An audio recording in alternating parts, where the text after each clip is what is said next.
untuk kita ambil pendekatan melindungi sepenuhnya. Kes pelajar lelaki berusia 17 tahun yang didakwa menjalinkan hubungan dengan gurunya.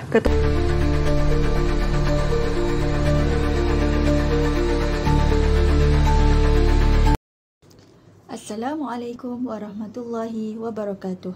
Kami merupakan pelajar PDPP KDC PAI A. Saya memperkenalkan diri saya. Nama saya Nur Syafiqah Syazwani binti Mukhtar. Dan saya Siti Nadira binti Zulkifli. Dan saya Anis Syahirah binti Mahyudin.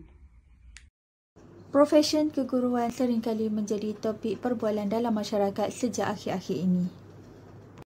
Hal ini kerana terdapat beberapa isu etika perguruan juga hak asasi manusia.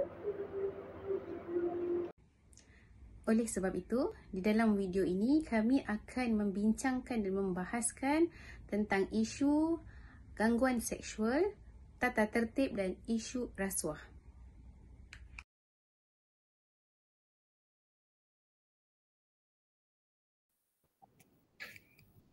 Okey, untuk isu yang pertama kita akan bincangkan tentang isu gangguan seksual yang berlaku dalam pendidikan. Okey, baiklah. Boleh cikgu terangkan secara ringkas apa yang dimaksudkan dengan gangguan seksual dalam konteks pendidikan? Gangguan seksual ni ialah definisi gangguan seksual merujuk kepada perlakuan, keadaan atau perbuatan yang kurang disenangi melalui kata-kata, isyarat, sentuhan, psikologi dan visual yang berunsur seks yang biasanya berlaku berulang-ulang. Adakah kes gangguan seksual dalam kalangan guru ni sesuatu yang sering berlaku ataupun yang merupakan kes terpencil sahaja? Kalau ikutkan dia punya data dalam di Malaysia ni, kes gangguan seksual dalam pendidikan antara guru dengan murid atau murid dengan guru adalah kes yang terpencil, tapi ada yang berlaku di Malaysia.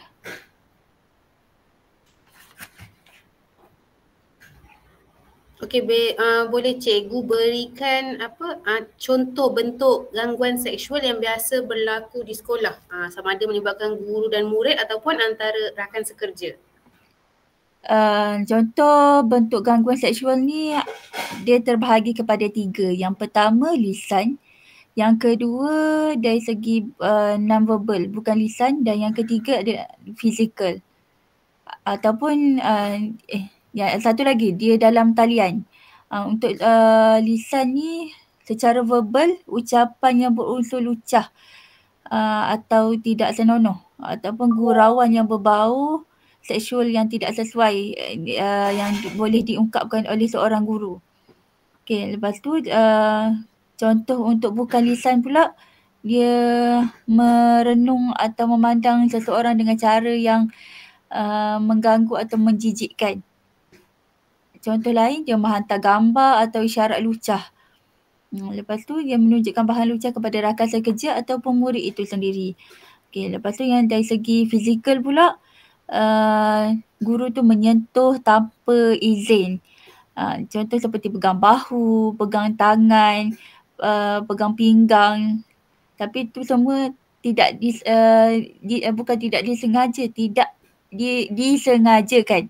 Okay, yang keempat, melalui dalam talian, contohnya dihantar mesej seksual kepada murid itu sendiri melalui WhatsApp, Telegram atau media sosial yang lain. Dia menggunakan media sosial untuk mengintai atau mendekati murid tersebut. Itu pun adalah antara gangguan seksual. Itu yang ketiga, meminta gambar yang tidak senonoh daripada murid itu. Okey. Kiranya dia ada macam-macam jenis lah kan? Tapi yang 4 isu ni lah, 4 gangguan seksual ni adalah antara definisi gangguan seksual antara guru dengan murid itu sendiri. Okey, boleh cikgu berikan apakah tanda-tanda yang boleh menunjukkan seseorang guru tu mungkin terlibat atau menjadi mangsa untuk isu ni, isu guru bercinta dengan murid ni? Untuk isu guru bercinta dengan murid ni, dalam bacaan saya, guru tersebut menunjukkan sikap biasa je. Dekat sekolah macam biasa.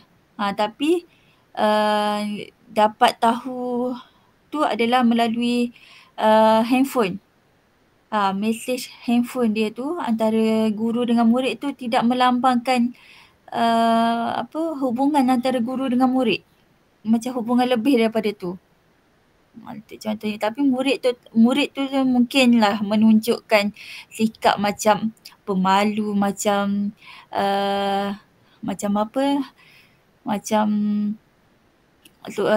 tersenyum-senyum jumpa cikgu tu. Mungkinlah waktu tu dia menunjukkan sikap seperti itu di sekolah.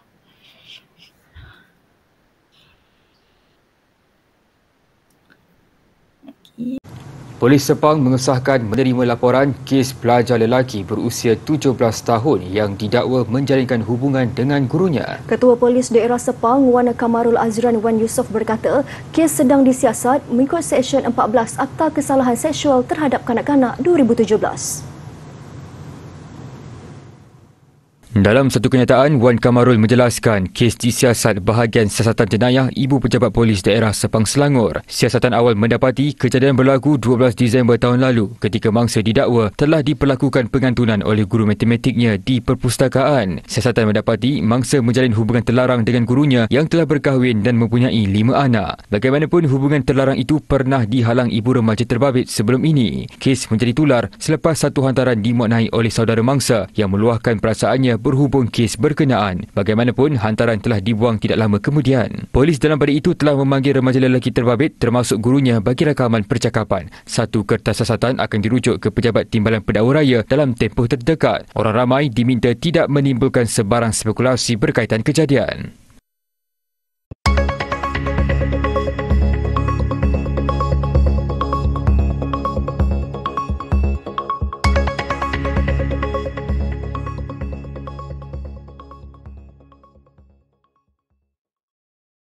Seperti yang kita tengok video sebentar tadi tentang berita mengenai kes guru bercinta dengan murid berumur 17 tahun. Kes ini berlaku pada Mac 2024 di sebuah sekolah di Sepang. Apa yang berlaku kepada guru tersebut ialah atas tindakan guru tersebut akan digantung atau dipecat selepas pihak polis menjalankan siasatan.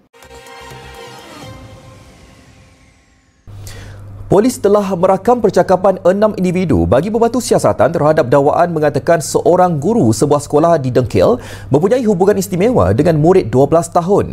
Ketua Polis Selangor Datuk Husin Omar Han berkata 6 keterangan itu termasuk mangsa, guru dan 2 murid selain turut merampas 2 telefon bimbit milik mangsa dan guru berkenaan. Datuk Husin berkata, mangsa tidak mempunyai sebarang masalah disiplin selain cemerlang dalam pelajaran dan aktif aktiviti kokurikulum di sekolah. Suspek ini telah berkhidmat sebagai guru selama 5 tahun. Mempunyai 3 orang anak. Jadi kes ni kita dah hampir selesai, tunggu laporan perubatan dan kita akan rujuk kepada DPP untuk sebarang keputusan untuk tuduhan. Sabtu lalu, Ketua Polis Daerah Sepang ACP Nur Hizam Bahaman mengesahkan menerima laporan daripada bapa murid yang curiga dengan hubungan anaknya dengan guru berkenaan. Untuk berita yang kedua adalah kes yang kedua di mana guru lelaki berusia 30-an disiasat didakwa jalinkan hubungan istimewa dengan murid tahun 6 di sebuah sekolah kebangsaan di Dengkil, Selangor yang berlaku pada 4 Mac 2025 yang baru lagi berlaku. Kejadian ini terbongkar apabila bapa mangsa memeriksa telefon bimbit anaknya dan mendapati beberapa mesej daripada guru terbabit yang tidak menampakkan hubungan antara guru dengan murid. Tapi siasatan masih dijalankan mengikut Seksyen 15A-A-3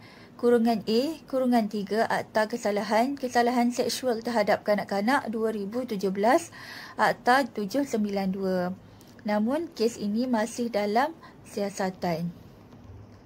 Untuk berita yang kedua adalah kes yang kedua di mana guru lelaki berusia 30-an dia siasat didakwa jalinkan hubungan istimewa dengan murid. Okay, untuk isu pertama ni, guru adalah penjaga amanah dan role model kepada murid itu sendiri.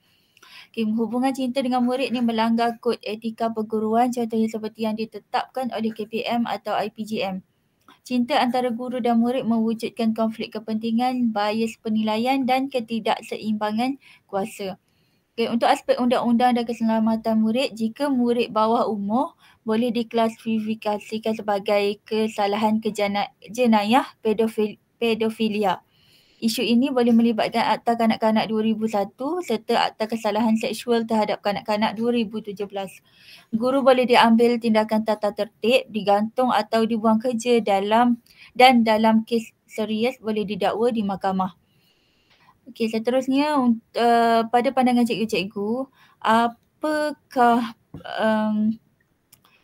punca utama berlakunya kes gangguan seksual dalam kalangan warga pendidik? Boleh bagi pandangan tak cikgu-cikgu? Saya berikan pandangan saya ya. Berkenaan dengan punca lah ataupun kita panggil faktor yang menyumbang kepada keadaan ni di mana guru bercinta dengan murid. Antaranya yang pertama mungkin mereka ni kurang batas pergaulan dalam dan kawalan kendiri lah. Maksudnya tiada batas antara guru dengan murid tu. Mereka terlalu selesa lah, kalau bahasa mudah dia terlalu selesa. Mungkin dari segi bahasa yang digunakan, gaya badan dan sebagainya. Menyebabkan berlakunya isu tu lah. Mulalah dia rasa suka, rasa sayang. Benda tu fitrah kan manusia. Kita ada perasaan suka, sayang. Tapi bila ia tidak ada kawalan, maka dia akan jadi bercambah-cambah perasaan tu. Okay, kemudian antara faktor lain lah yang menyebabkan berlakunya isu tu, mungkin guru ni dia tidak boleh membezakan peranan dia. Peranan profesional dan juga peranan peribadi. Dia tak boleh bezakan di tempat kerja macam mana peranan yang sepatutnya dia tunjukkan kepada murid secara peribadi. Memang fitrah lah, memang manusia ada perasaan suka tu. Tapi kita kena kawal, bila menjadi guru ni kena bersikap profesional lah. Dan seterusnya kelemahan sistem pengawasan dan juga bimbingan di sekolah. Maksudnya mungkin guru kurang bimbingan dari segi emosi dan murid juga kurang motivasi, kurang bimbingan emosi. Dan kebanyakannya murid-murid sekarang ni mereka mencapai akhir balik dengan cepat kan. Jadi sepatutnya sekolah perlu buatlah sesuatu untuk perkara tersebut supaya benda itu terkawal. Itu pandangan saya. Seterusnya.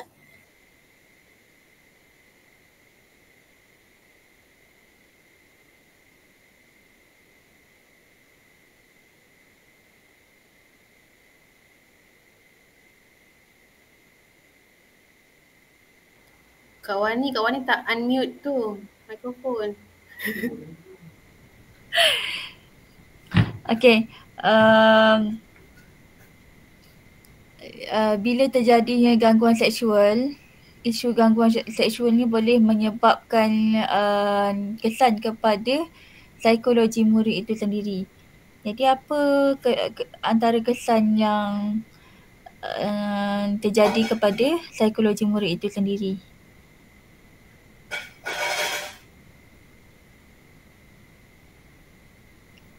Boleh Cikgu Nadira terangkan? Okay, baik. Dari segi kesan, saya beri pendapat saya. Segi kesan, saya minta maaf sekiranya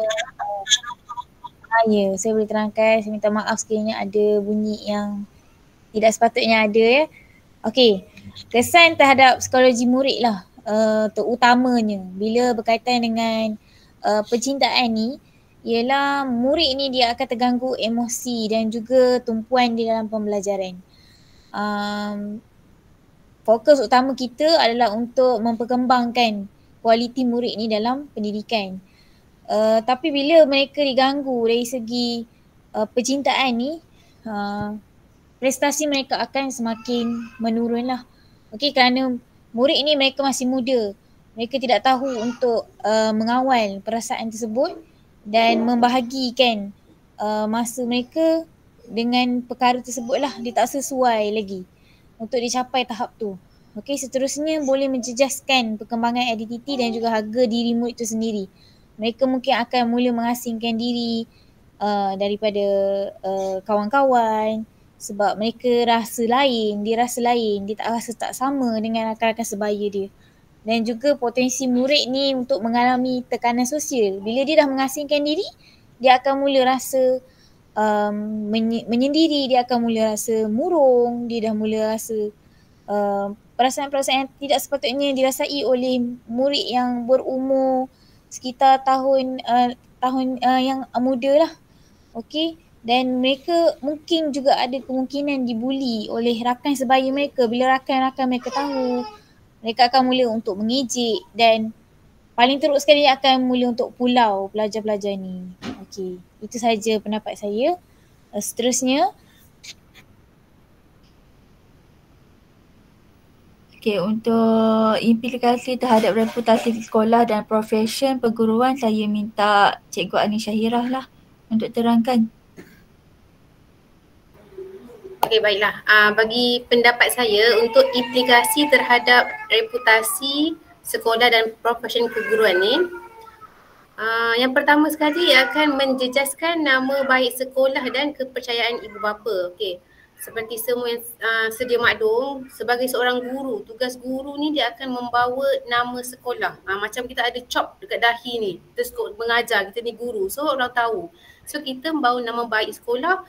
So jadinya apabila guru tu menimbulkan isu, contohnya bercinta dengan murid sendiri, maksudnya kita telah menjejaskan nama baik sekolah kita sendiri dan kepercayaan ibu bapa terhadap kita, terhadap guru-guru ni akan menurun. Kuranglah kepercayaan mereka kepada para guru. Yang kedua, mencalarkan imej profesion keguruan yang mulia dan dihormati. Okey, profesion keguruan ni satu profesion yang diangkat martabatnya, tinggi darjatnya. Semua orang sedia maklum. Jadinya apabila seorang guru menimbulkan isu yang tidak sepatutnya, dia secara tidak langsung mencalarkan imej profesion keguruan itu sendiri. Dan yang terakhir, memberi tanggapan negatif kepada masyarakat tentang peranan guru. Sebagai guru, kita sepatutnya tahu kita sepatutnya menjadi suri teladan, menjadi role model kepada masyarakat, kepada anak murid. Kita perlu menunjukkan contoh-contoh yang baik. Jadi apabila guru itu sendiri yang menimbulkan isu yang tidak sepatutnya, yang tidak wajar, jadi masyarakat, orang sekeliling semua akan memandang negatif lah, memandang rendah kepada guru ni. Macam walaupun bukan semua guru yang terlibat dengan isu-isu yang berlaku ni kan, contoh macam isu bercinta dengan anak murid ni, tapi buat kata pepatah, disebabkan nila setitik rosak susu belanga. Habis satu guru, satu profesion keguruan tu dapat dia punya impak dia. Pada pendapat saya itulah. Seterusnya,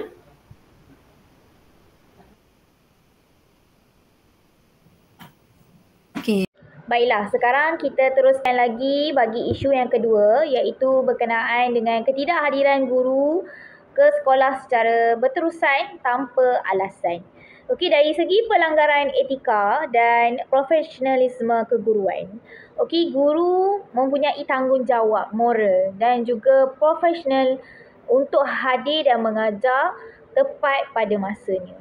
Sebagai guru, kita perlu menjalankan tanggungjawab kita untuk masuk ke kelas dan mengajar tanpa gagal. Seterusnya, kehadiran tanpa alasan ni adalah satu bentuk kecuaian dan tidak amanah dalam menjalankan tugasan. Sebagai seorang guru, kita perlu amanah dalam menjalankan tugasan kita, walau dalam keadaan apa sekalipun. Kita cuba untuk menangani masalah yang kita hadapi dan kita cuba untuk mengatasinya dan menjalankan tanggungjawab kita serta amanah kita untuk pergi ke sekolah dan mengajar murid. Seterusnya, ia juga adalah menunjukkan kekurangan komitmen terhadap profesion perguruan dan pelanggaran kod etika guru. Okay. Apabila guru tidak hadir ke sekolah, maka guru tersebut telah menunjukkan dirinya yang tidak profesional dalam melaksanakan tugasannya. Okay. Sebagai guru juga, kita perlu amanah menjalankan amanah kita, iaitu dengan mengajar murid, datang ke sekolah, dengan rezeki yang kita cari itu diberkati. Bila kita tidak pergi ke sekolah, kita tidak menjalankan tanggungjawab kita, maka rezeki yang kita terima itu akan menjadi rezeki yang tidak diberkati. Maka sebagai seorang guru, guru perlu menjalankan etika yang baik dan menunjukkan contoh yang baik, dan juga menjadi guru yang profesional dalam mengendalikan masalah peribadi dan juga masalah di sekelilingnya. Baiklah, seterusnya kita pergi kepada aspek undang-undang dan juga tindakan tata tertib yang dikenakan bagi guru yang tidak hadir secara berterusan tanpa alasan. Antara tindakan yang dikenakan ialah tindakan tata tertib oleh pihak KPM dan juga JPN. Selain itu, peraturan pegawai awam, kelakuan dan tata tertib 1993 memperuntukkan tindakan seperti amaran, pemotongan gaji dan juga buang kerja. Dan yang terakhir, tindakan ini penting bagi menjaga imej profesion bagi seseorang guru dan juga accountability guru tersebut. Baiklah, seterusnya kita pergi kepada contoh-contoh berita yang berlaku berkenaan dengan isu yang kedua, iaitu isu ketidakhadiran guru ke sekolah secara berterusan tanpa alasan. Iaitu berita pertama tentang bekas pelajar menang saman terhadap guru tidak hadir. Iaitu pada 18 Julai 2023, 3 bekas pelajar SMK Town, Gusi, berjaya dalam tuntutan saman mereka terhadap bekas guru bahasa Inggeris yang tidak hadir ke kelas selama 7 bulan pada tahun 2017. Okey, kemudian Mahkamah Tinggi memutuskan bahawa ketidakhadiran guru tersebut telah melanggar hak pelajar untuk mendapatkan pendidikan. Okey, seperti yang telah dijamin dalam Pembangunan Perlembagaan Persekutuan Malaysia. Okey, jadi setiap pelajar itu dianugerahkan pampasan sebanyak RM50,000. Seterusnya, berita kedua iaitu isu guru tidak hadir di Sarawak pada Julai 2023. Dilaporkan seorang guru di Sekolah Menengah Kebangsaan Kabong, Sarawak tidak hadir mengajar selama lebih setahun tetapi masih menerima gaji yang penuh. Okey, isu ini menimbulkan kebimbangan dalam kalangan masyarakat mengenai ketidakhadiran guru dan kesannya terhadap kualiti pendidikan. Jadi, berikut adalah 2 contoh isu yang berlaku berkaitan dengan isu yang diperbahaskan. Baiklah, seterusnya kita akan mengupas dan membahaskan isu yang kedua, iaitu ketidakhadiran guru secara berterusan tanpa alasan. Okey, apakah faktor, apakah penyebab yang menyebabkan guru ini tidak hadir ke sekolah tanpa alasan? Okey, yang pertama, tiada minat terhadap profesion. Mungkin seorang guru ni dia menjadi guru kerana terpaksa, kerana desakan keluarga atau desakan ibu bapa. Tiada minat, maka dia tidak mempunyai rasa tanggungjawab terhadap kerja, terhadap profesion itu. Yang kedua, tekanan kerja tanpa saluran sokongan yang baik. Tiada sokongan yang baik daripada pihak pentadbir, rakan sejawat. Yang seterusnya, masalah peribadi atau disiplin. Guru itu sendiri mempunyai masalah peribadi yang menyebabkan dia tidak dapat hadir ke sekolah tanpa alasan. Dan yang seterusnya, kelemahan sistem pemantauan atau toleransi berlebihan daripada pihak pengurusan. So kat sini pihak pengurusan terlalu memberi muka kepada guru-guru, tidak mengambil tindakan yang sewajarnya terhadap guru yang tidak datang tanpa alasan. Kesan isu ketidakhadiran guru secara berterusan tanpa alasan ini kepada murid ialah pembelajaran terganggu dan silibus tertangguh. Guru tidak hadir Jadinya tiada guru yang masuk ke kelas untuk mengajarkan silibus yang sepatutnya diajar kepada kelas. So, silibus terganggu dan pembelajaran pun terganggu. Murid kehilangan motivasi kerana tiada guru yang membimbing. Tugas guru untuk membimbing anak murid. Tapi guru sendiri tidak hadir ke kelas. Jadinya murid-murid hilang motivasi. Hilang kepercayaan kepada guru itu sendiri. Yang terakhir, murid boleh jadi selaru, lemah semangat dan merasakan pendidikan mereka tidak dihargai. Guru apabila guru tidak hadir ke kelas, murid akan merasa diri mereka ni tidak dihargai. Guru tidak menghargai kehadiran mereka ke sekolah. Guru sendiri tidak hadir ke sekolah, jadinya murid ni akan menganggap sebagai contoh. Guru sebagai contoh. Jadinya sebagai guru patutnya kita menunjukkan contoh yang baik kepada murid supaya murid lebih bersemangat untuk ke sekolah. Okay, terima kasih kepada Cikgu Nadira dan Cikgu Anis. Okay, untuk kesan terhadap rakan sekerja dan pengurusan sekolah ialah yang pertama, rakan guru lain terpaksa menanggung beban menggantikan kelas. Okay, bila guru tu tidak hadir secara berterusan, jadi membebankan guru lain untuk menggantikan kelas guru yang tidak hadir tu. Okay, guru yang sedia ada dengan jadual yang banyak tiba-tiba kena menggantikan kelas guru yang tidak hadir tersebut. Okay, yang kedua, boleh menimbulkan ketidakadilan dan ketegangan dalam kalangan staf. Jadi cikgu yang tidak hadir tu mungkin hubungan dia akan lebih regang dengan cikgu yang lain. Nanti mungkin menjadi buah mulut kepada guru yang lain. Jadi, lepas tu yang ketiga, pentadbir terpaksa menyusun semula jadual dan menyelesaikan aduan ibu bapa. Bila mana guru tu tidak hadir, mungkin murid itu sendiri yang akan mengadu kepada ibu bapa, kemudian ibu bapa akan mengadu kepada pihak sekolah. Jadi faktornya kat sini murid boleh tercicir, jadi ibu bapa boleh membuat aduan dan boleh menjadi kes polis.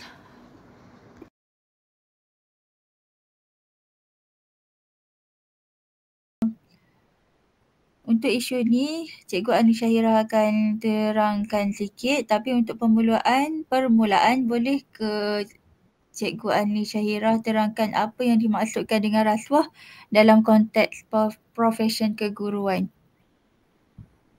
Okey, baiklah. Terima kasih atas soalan yang diajukan. Okey, dalam konteks profesion keguruan ni, rasuah merujuk kepada sebarang bentuk penyalahgunaan kuasa, kedudukan atau tanggungjawab oleh guru atau pegawai pendidikan untuk mendapatkan manfaat peribadi atau kepentingan tertentu.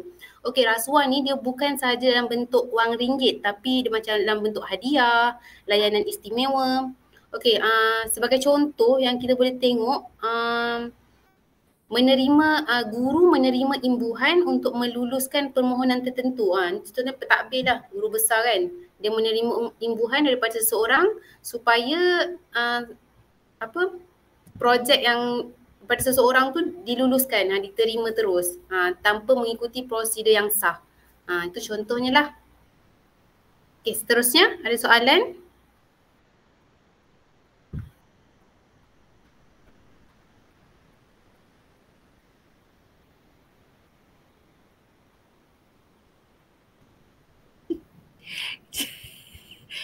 Okay. Mengapakah isu ini dianggap serius dan perlu diberi perhatian dalam bidang pendidikan? Okey, baiklah. Isu rasuah dalam bidang pendidikan ni dianggap serius kerana isu rasuah ni dia menggugat asas utama pendidikan itu sendiri, iaitu keadilan, integriti dan amanah. Okey, guru ni tugasnya bukan sahaja sebagai penyampai ilmu tapi sebagai suri teladan, role model kepada pelajar dan masyarakat sekeliling. Jadinya apabila guru itu sendiri terlibat dalam rasuah, mesej yang salah, maksudnya kita dah menjadi contoh yang tidak baik kepada generasi muda. Okay, selain itu, isu rasuah ni juga akan menyebabkan pemilihan yang tidak adil dalam program atau jawatan dan menjejaskan motivasi guru-guru lain yang berusaha dengan jujur. Okey, itu sahaja. Ada sebarang soalan yang lain? Okey, tak ada. Kita beralih kepada ni contoh berita untuk isu rasuah ni. Okay, kita boleh tengok berita yang pertama tu tentang seorang guru. Kejap.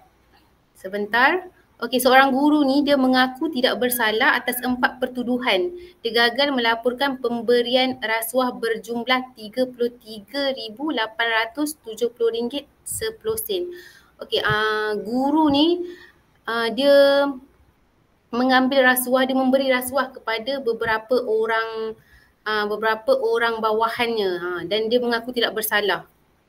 Okey, yang untuk isu yang kedua pula, kita tengok 2 guru besar ditahan SPRM disyaki buat tuntutan palsu berjumlah RM500,000. Yang ni dia berkaitan kejadian ni berlaku di Sibu. Suruhanjaya Pencegahan Rasuah Rasuah Malaysia SPRM menahan reman 3 individu kerana disyaki membuat tuntutan mengandungi butiran mantan palsu bernilai kira-kira RM500,000. Kes ni suspek ni dia dipercayai buat tuntutan untuk melakukan kerja penyelenggaraan. Sedangkan kerja tersebut, penyelenggaraan terhadap sistem telaga tu tak wujud pun. So jadinya kat situ berlakunya isu rasuah.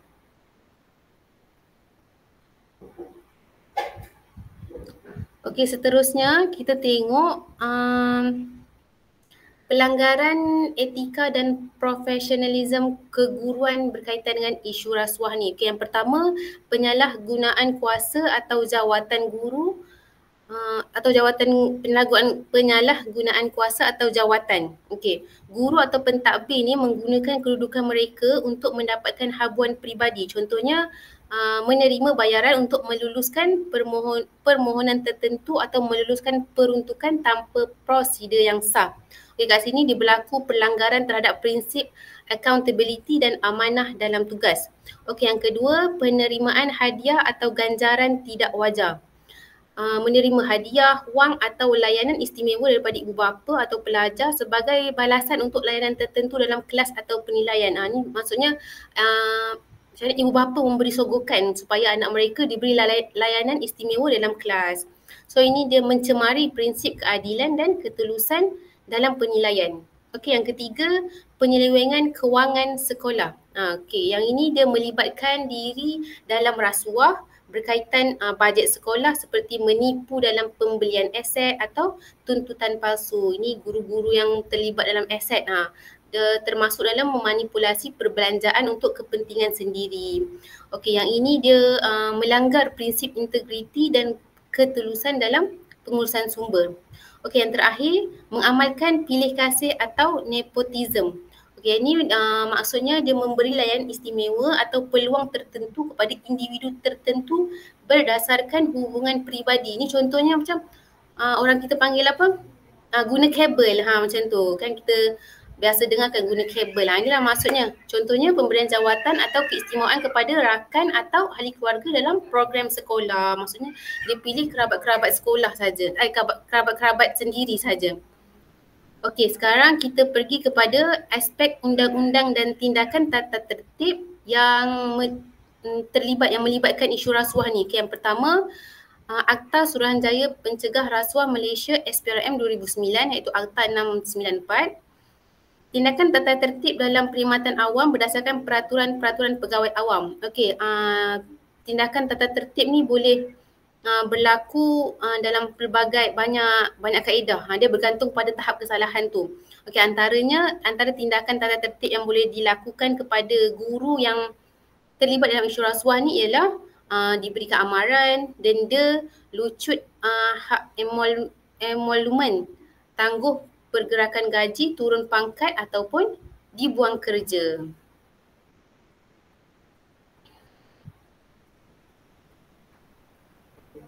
Okey, baiklah. Sekarang saya izinkan saya untuk bertanya sedikit pandangan tentang isu rasuah ni. Apakah faktor yang mempengaruhi isu rasuah ni? Boleh Cikgu Syazwani berikan pandangan apakah faktor yang mempengaruhi isu rasuah ni? Okey, untuk faktor yang pertama ialah tentang tekanan ekonomi dan gaji yang tidak mencukupi. Apabila guru menghadapi kos sara hidup yang tinggi ni, tetapi menerima gaji yang tidak setimpal, ia boleh menyebabkan tekanan kewangan dalam jangka panjang. Tekanan ini mungkin mendorong segelintir individu untuk mencari jalan pintas seperti menerima sogokan atau terlibat dalam salah laku demi menampung keperluan hidup. Lepas tu yang kedua, faktor kurangnya integriti dan etika profesional. Guru ni sepatutnya menjadi contoh teladan, tetapi kalau nilai integriti itu tak diterapkan atau tidak dipraktikkan, dia boleh membuka ruang kepada penyalahgunaan kuasa, penipuan akademik dan juga gangguan seksual. Kurangnya kesedaran tentang etika profesional boleh menjejaskan kualiti pendidikan dan nama baik profesion keguruan itu sendiri. Okay, yang ketiga, faktor pengurusan dan pemantauan yang lemah. Ketiadaan sistem pemantauan yang berkesan ni boleh menyebabkan salah laku dalam kalangan guru kalau tanpa tindakan yang tegas. Jika aduan atau laporan tidak ditangani dengan adil dan cepat, dia bukan je menjejaskan kepercayaan warga sekolah tetapi juga membenarkan budaya negatif yang berterusan. Lepas tu yang terakhir, faktor yang keempat ialah budaya membodek atau nepotism.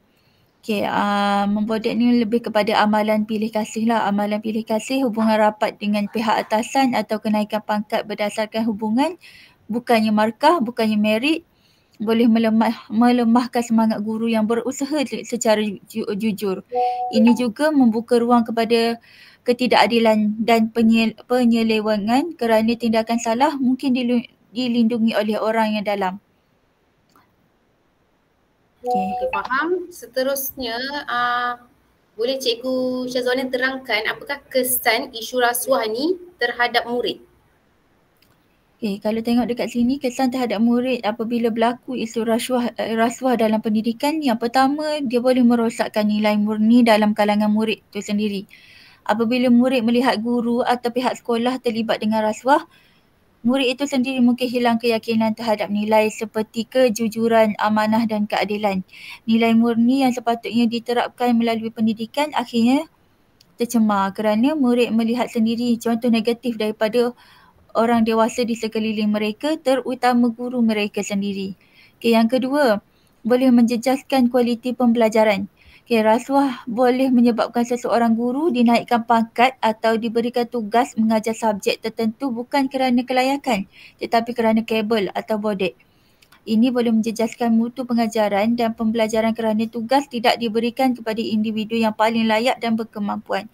Jadi bila guru ni dapat sesuatu tu hanya sebab kerana kabel, dia pun mungkin guru ni sendiri tidak ikhlas untuk mengajar dan boleh menjejaskan kualiti pembelajaran itu sendiri. Okay, yang ketiga, wujudnya ketidakadilan dalam penilaian.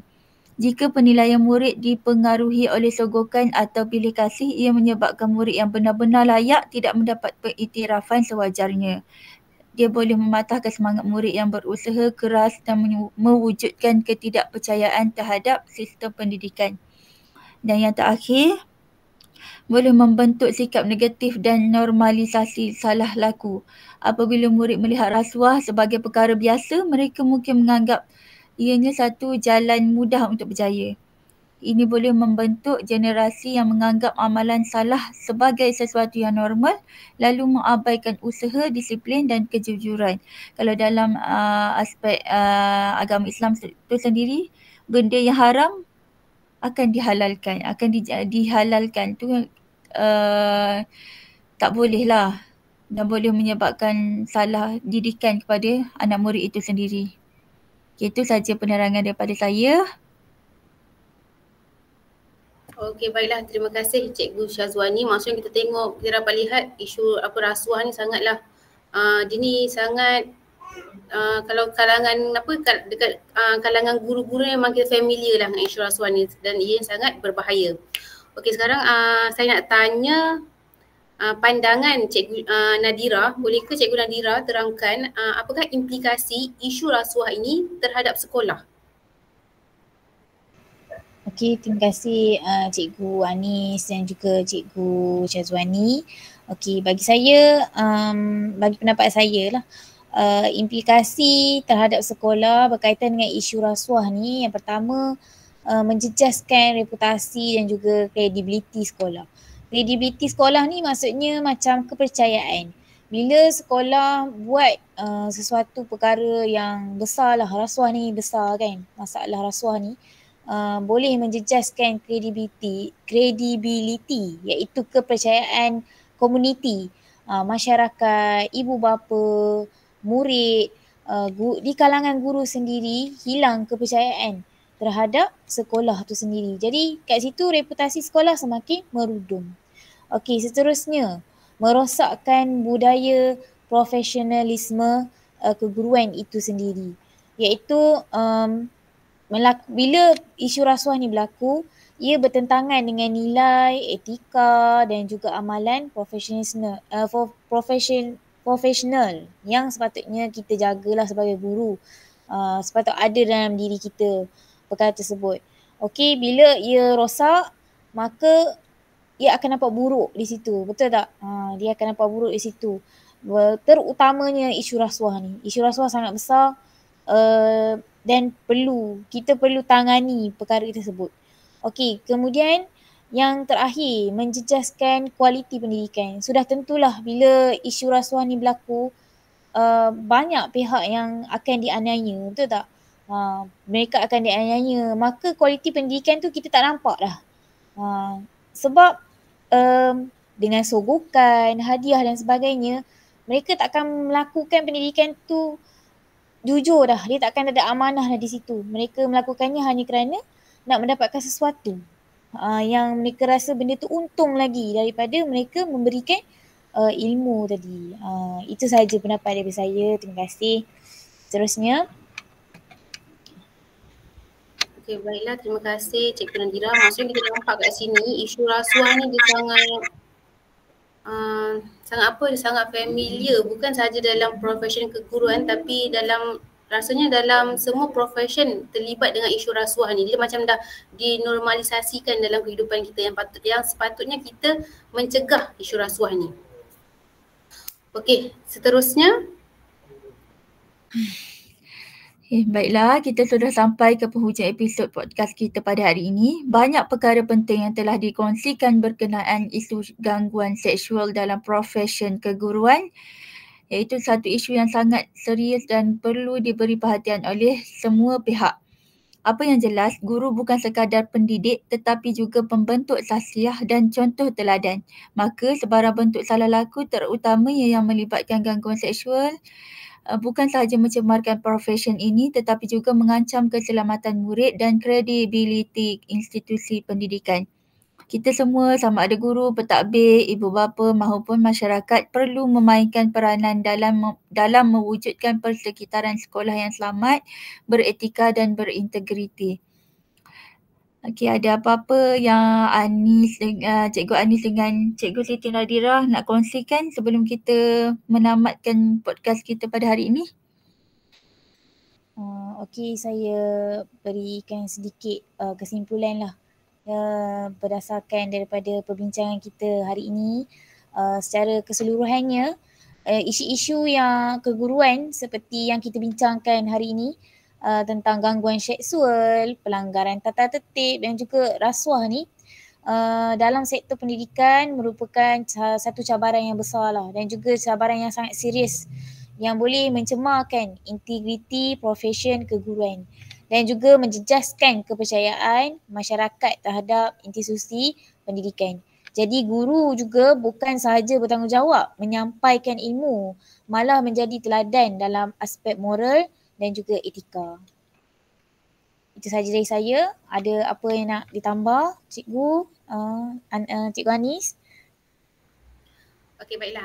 Saya tambah sikit. Okey, daripada kita punya perbincangan tadi, kita dapat lihat, sebarang salah laku perlu ditangani dengan tegas melalui penguatkuasaan undang-undang, penambahbaikan sistem pemantauan serta penekanan terhadap nilai profesionalisme dan integriti dalam latihan perguruan.